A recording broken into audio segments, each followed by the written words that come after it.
बना दूंगा, यह मेरा प्रण है। तो एक बार मेरी ओर देखो तो सही। अपने परम स्नेही कौशलाधीश श्री रामचंद्र जी का स्मरण करके जानकी जी तिनके की आड़ करके कहने लगी, हे दशमुख सुन, जुगनू के प्रकाश से कभी कमलनी खिल सकती है। जानकी जी फिर कहती हैं, तुम ऐसा ही मन में समझ ले रे दुष्ट, तुझे रघुवीर के बाण की खबर नहीं है।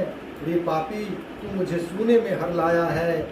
रे अधम निर्लज्ज, तुझे लाज नहीं आती। अपने को जुगनू के समान और रामचंद्र जी को सूर्य के समान सुनकर और सीता जी के कठोर वचनों को सुनकर रावण तलवार निकालकर बड़े गुस्से में आकर बोला, सीता, तूने मेरा अपमान किया है, मैं तेरा सिर इस कठोर कृपाण से काट डालूंगा, नहीं तो अब भी जल्दी मेरी बात मान ले। हे सुमुखी, नहीं तो जीवन से हाथ धोना पड़ेगा। सीता जी ने कहा, हे दशग्रीव, प्रभु की भुजा जो श्याम कमल की माला के समान सुंदर और हाथी के सूर के समान पुष्ट तथा विशाल है, या तो वह भुजा ही मेरे कंठ में पड़ेगी या तेरी भयानक तलवार ही। बेसठ सुन, यही मेरा सच्चा प्रण है। सीता जी कहती है, चंद्रहास श्री रघुनाथ जी के विरह की अग्नि से उत्पन्न मेरी बड़ी भारी जलन को तू दूर कर ले। ये तलवार तो शीतल तीव्र और श्रेष्ठ धारा बहाती है, अर्थात तू तेरी धारा ठंडी और तेज है, तू मेरे दुख के बोझ को हर ले। सीता जी के ये वचन सुनते ही वह मारने दौड़ा। तब मैं दानव की पुत्री मंदोदरी ने नीति कहकर उसे समझाया। तब रावण ने सब राक्षसियों को बुलाकर कहा कि जाकर सीता को बहुत प्रकार से भय दिखलाओ। यदि महीने भर में यह कहा न माने तो मैं इसे तलवार निकाल कर मार डालूंगा। यूँ कहकर रावण घर चला गया। वहाँ राक्षसियों के समूह बहुत से बुरे रूप धरकर सीता जी को भय दिखलाने लगे। उनमें एक त्रिजटा नाम की राक्षसी थी। उसकी श्री रामचंद्र जी के चरणों में प्रीति थी और वह विवेक में निपुण थी। उसने सबों को बुलाकर अपना स्वप्न सुनाया और कहा, सीता जी की सेवा करके अपना कल्याण कर लो।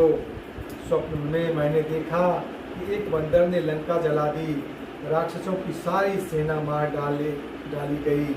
रावण नंगा है और गधे पर सवार है, उसके सिर मुड़े हुए हैं, 20 भुजाएं कटी हुई हैं। इस प्रकार से वह दक्षिण यमपुरी की दिशा को जा रहा है और मानो लंका विभीषण ने पाई है। नगर में श्री रामचंद्र जी की दुहाई फिर गई। तब प्रभु ने सीता जी को बुला भेजा। मैं पुकार कर निश्चय के साथ कहती हूँ कि यह स्वप्न 4 दिनों बाद सत्य होकर रहेगा। उसके वचन सुनकर वे सब राक्षसियाँ डर गई और जानकी जी के चरणों पर गिर पड़ी। तब वे सब जहाँ तहाँ चली गई। सीता जी मन में सोच करने लगी कि 1 महीना बीत जाने पर नीच राक्षस रावण मुझे मारेगा। सीता जी हाथ जोड़कर त्रिजटा से बोली, हे माता, तू मेरी विपत्ति की संगनी है, जल्दी कोई ऐसा उपाय कर जिससे मैं शरीर छोड़ सकूं। विरह असह्य हो चला है, अब यह सहा नहीं जाता। काठ लाकर चिता बनाकर सजा दे, हे माता, फिर उसमें आग लगा दे। हे सयानी, तू मेरी प्रीति को सत्य कर दे। रावण की सूर के समान दुख देने वाली वाणी कानों से कौन सुने। सीता जी के वचन सुनकर त्रिजटा ने चरण पकड़कर उन्हें समझाया और प्रभु का प्रताप, बल और सुयश सुनाया। उसने कहा, हे सुकुमारी, सुनो, रात्रि के समय आग नहीं मिलेगी। ऐसा कहकर वह अपने घर चली गई। सीता जी मन ही मन कहने लगी, क्या करूं, विधाता ही विपरीत हो गया। न आग मिलेगी न पीड़ा मिटेगी। आकाश में अंगारे प्रकट दिखाई दे रहे हैं पर पृथ्वी पर एक भी तारा नहीं आता। चंद्रमा अग्निमय है किंतु वह भी मानो मुझे हतभाग्नि जानकर आग नहीं बरसाता। हे अशोक वृक्ष, मेरी विनती सुन, मेरा शोक हर ले और अपना अशोक नाम सत्य कर ले। तेरे नए नए कोमल पत्ते अग्नि के समान हैं। अग्नि दे, विरह रोग का अंत मत कर। सीता जी को विरह से परम व्याकुल देखकर वह क्षण हनुमान जी को कल्प समान बीता। तब हनुमान जी ने हृदय में विचार कर सीता जी के सामने अंगूठी डाल दी, मानो अशोक ने अंगारा दे दिया। यह समझकर सीता जी ने हर्षित होकर उठकर उसे हाथ में ले लिया। तब उन्होंने राम नाम से अंकित अत्यंत सुंदर एवं मनोहर अंगूठी देखी। अंगूठी को पहचानकर सीता जी आश्चर्यचकित होकर उसे देखने लगी और हर्ष तथा विषाद से हृदय में अकुला उठी। वे सोचने लगी, श्री रघुनाथ जी तो सर्वथा अजय है, उन्हें कौन जीत सकता और माया से ऐसी अंगूठी बनाई नहीं जा सकती। सीता जी मन में अनेक प्रकार के विचार कर रही थी। इसी समय हनुमान जी मधुर वचन बोले। वे श्री रामचंद्र जी के गुणों का वर्णन करने लगे। सुनते ही सीता जी का दुख भाग गया। वे कान और मन लगाकर उन्हें सुनने लगी। हनुमान जी ने आदि से लेकर सारी कथा कह सुनाई। सीता जी बोली, जिसने कानों के लिए अमृत रूप यह सुंदर कथा कही, वह हे भाई प्रकट क्यों नहीं होता। तब हनुमान जी पास चले गए। उन्हें देखकर सीता जी फिरकर बैठ गई। उनके मन में आश्चर्य हुआ। हनुमान जी ने कहा, हे माता जानकी, मैं श्री राम जी का दूत हूँ, करुणा निधान की सच्ची शपथ करता हूँ। हे माता, यह अंगूठी मैं ही लाया हूँ। श्री राम जी ने मुझे आपके लिए यह शहीदानी निशानी दी है। सीता जी ने पूछा, नर और वानर का संग कहो कैसे हुआ। तब हनुमान जी ने जैसे संग हुआ था वह सब कथा कही। हनुमान जी के प्रेम युक्त वचन सुनकर सीता जी के मन में विश्वास उत्पन्न हो गया। उन्होंने जान लिया कि यह मन वचन और कर्म से कृपा सागर श्री रघुनाथ जी का दास है। भगवान का जन जानकर अत्यंत गाढ़ी प्रीति हो गई। नेत्रों में प्रेमाश्रुओं का जल भर आया और शरीर अत्यंत पुलकित हो गया। सीता जी ने कहा, हे तात हनुमान, विरह सागर में डूबती हुई मुझको तुम जहाज हुए। मैं बलिहारी जाती हूँ। और छोटे भाई लक्ष्मण जी सहित हर के शत्रु सुखधाम प्रभु का कुशल मंगल कहो। श्री रघुनाथ जी तो कोमल हृदय और कृपालु हैं, फिर हे हनुमान, उन्होंने किस कारण यह निष्ठुरता धारण कर ली है। सेवक को सुख देना उनकी स्वाभाविक वान है। वे श्री रघुनाथ जी क्या कभी मेरी भी याद करते हैं। हे तात, क्या कभी उनके कोमल सांबले अंगों को देखकर मेरे नेत्र शीतल होंगे।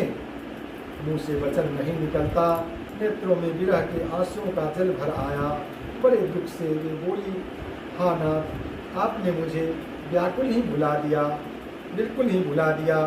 सीता जी को विरह से परम व्याकुल देखकर हनुमान जी कोमल और विनीत वचन बोले, हे माता, सुनकर कृपा के धाम प्रभु भाई लक्ष्मण जी के सहित कुशल हैं, परंतु आपके दुख से दुखी हैं। हे माता, मन में ग्लानि न मानिए। श्री रामचंद्र जी के हृदय में आपसे दोना प्रेम है। हे माता, अब धीरज धरकर श्री रघुनाथ जी का संदेश सुनिए। ऐसा कहकर हनुमान जी प्रेम से गदगद हो गए। उनके नेत्रों में जल भर आया। हनुमान जी बोले, श्री रामचंद्र जी ने कहा है कि हे सीते, तुम्हारे वियोग में मेरे लिए सभी पदार्थ प्रतिकूल हो गए हैं। वृक्षों के नए नए कोमल पत्ते मानो अग्नि के समान, रात्रि काल रात्रि के समान, चंद्रमा सूर्य के समान और कमलों के वन भालों के वन के समान हो गए हैं। मेघ मानो खौलता हुआ तेल बरसाते हैं। जो हित करने वाले थे वे ही अब पीड़ा देने लगे हैं। त्रिविध शीतल मंद सुगंध वायु सांप के श्वास के समान जहरीली और गर्म हो गई है। मन का दुख कहकर डालने से भी कुछ घट जाता है, पर कहूँ किससे, यह दुख कोई जानता नहीं। हे प्रिय, मेरे और तेरे प्रेम का तत्व एक मेरा मन ही जानता है, और वह मन सदा तेरे ही पास रहता है। बस मेरे प्रेम का सार इतने में ही समझ ले। प्रभु का संदेश सुनते ही जानकी जी प्रेम में मग्न हो गई, उन्हें शरीर की सुध ना रही। हनुमान जी ने कहा, माता, हृदय में धैर्य धारण करो और सेवकों को सुख देने वाले श्री राम जी का स्मरण करो। श्री रघुनाथ जी की करुणा को हृदय में लाओ और मेरे वचन सुनकर कायरता छोड़ दो। राक्षसों के समूह पतंगों के समान और श्री रघुनाथ जी के बाण अग्नि के समान है। हे माता, हृदय में धैर्य धारण करो और राक्षसों को जला ही समझो। श्री रामचंद्र जी ने यदि खबर पाई होती तो वे विलंब ना करते। हे जानकी जी, राम बाण रूपी सूर्य के उदय होने पर राक्षसों की सेना रूपी अंधकार कहाँ रह सकता है। हे माता, मैं आपको अभी यहाँ से लिवा जाऊँ, पर श्री रामचंद्र जी की शपथ है, मुझे प्रभु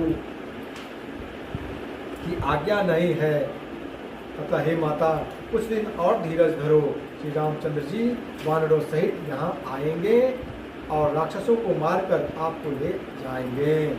नारद आदि ऋषि मुनि तीनों लोकों में उनका यश गावेंगे।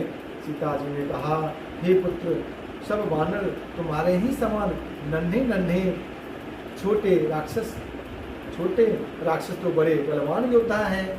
अतः मेरे हृदय में बड़ा भारी संदेह होता है कि तुम जैसे बंदर राक्षसों को कैसे जीतेंगे। यह सुनकर हनुमान जी ने अपना शरीर प्रकट किया। सोने के पर्वत सुमेरु के आकार का अत्यंत विशाल शरीर था, जो युद्ध में शत्रुओं के हृदय में भय उत्पन्न करने वाला अत्यंत बलवान और वीर था। तब उसे देखकर सीता जी के मन में विश्वास हुआ। हनुमान जी ने फिर छोटा रूप धारण कर लिया। हे माता, सुनो, वानरों में बहुत बल बुद्धि नहीं होती, परंतु प्रभु के प्रताप से बहुत छोटा सर्प भी गरुड़ को खा सकता है। अत्यंत निर्बल भी महान बलवान को मार सकता है। भक्ति, प्रताप, तेज और बल से सनी हुई हनुमान जी की वाणी सुनकर सीता जी के मन में संतोष हुआ। उन्होंने श्री राम जी के प्रिय जानकर हनुमान जी को आशीर्वाद दिया कि हे तात, तुम बल और शील के विधान हो।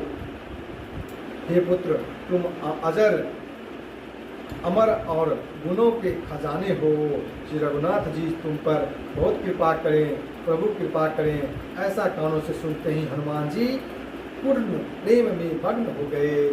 हनुमान जी ने बार बार सीता जी के चरणों में सिर नवाया और फिर हाथ जोड़कर कहा, हे माता, अब मैं कृतार्थ हो गया। आपका आशीर्वाद अमोघ अचूक है, यह बात प्रसिद्ध है। हे माता, सुनो, सुंदर फल वाले वृक्षों को देखकर मुझे बड़ी ही भूख लग आई है। सीता जी ने कहा, हे बेटा सुनो, बड़े भारी योद्धा राक्षस इस वन की रखवाली करते हैं।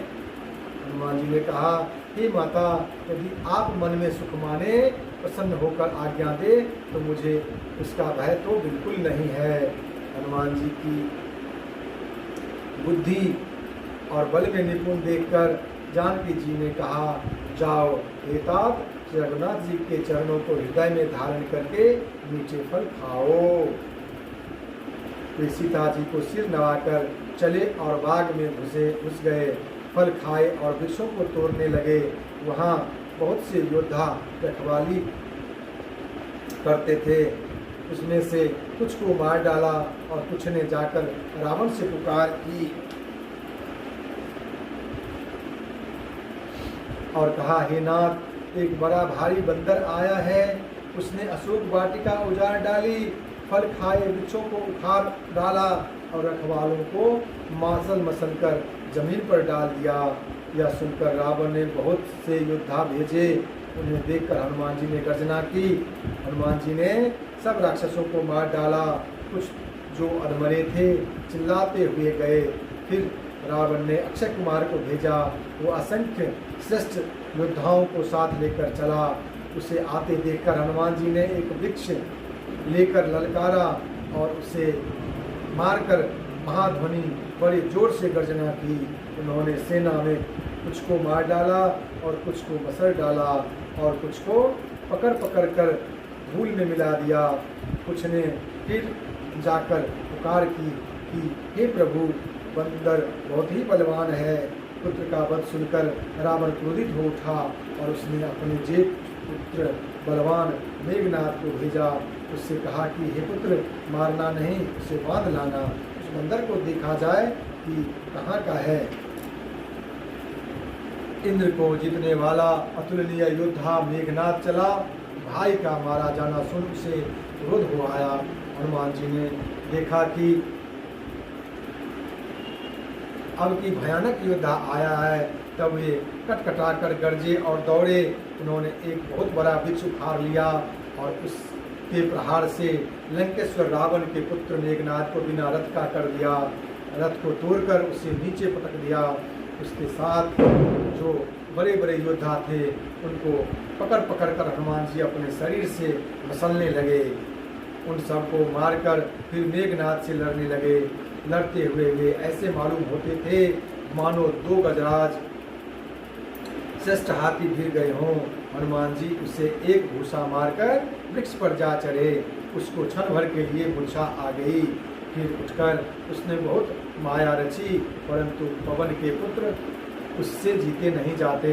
अंत में उसने ब्रह्मास्त्र का संधान प्रयोग किया। तब हनुमान जी मन में विचार किया कि यदि ब्रह्मास्त्र को नहीं मानता हूँ तो उसकी अपार महिमा मिट जाएगी। उसने हनुमान जी को ब्रह्मबाण मारा, जिसके लगते ही वे वृक्ष के नीचे गिर पड़े, परंतु गिरते समय भी उन्होंने बहुत सी सेना मार डाली। जब उसने देखा कि हनुमान जी मूर्छित हो गए हैं, तब वह उनकी नागपाश से बांधकर ले गया।